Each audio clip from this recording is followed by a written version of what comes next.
বন্ধুরা আজকে দেখাবো আপনার এই অ্যাম্পলিফায়ারটির আপনার ইনপুট এবং আউটপুট কানেকশন। তো এর যে আইসি রয়েছে সেটি হচ্ছে TDA 7297। তো আমি দেখাবো আপনার এর ইনপুট আউটপুট। তো এই অ্যাম্পলিফায়ার থেকে আপনারা 35 ওয়াট আউটপুট পেয়ে যাবেন।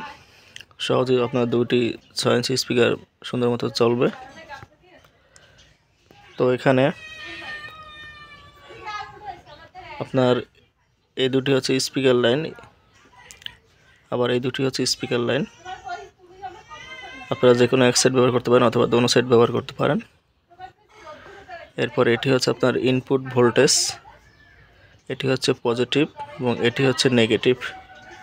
এটি পজিটিভ এবং এটি হচ্ছে নেগেটিভ, যেটি আপনার ফিল্টার সার্কিট থেকে আসছে।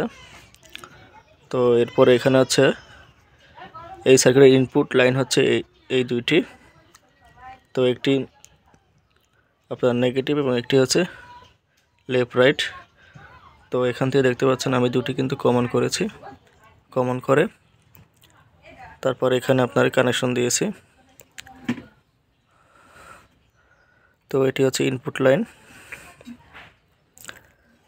এবং এই দুটি হচ্ছে আউটপুট লাইন অর্থাৎ স্পিকারের লাইন, এবং এটি হচ্ছে মোবাইলের ইনপুট অথবা ইউএসবির ইনপুট, এবং এটি হচ্ছে 12 ভোল্ট পাওয়ার সাপ্লাই।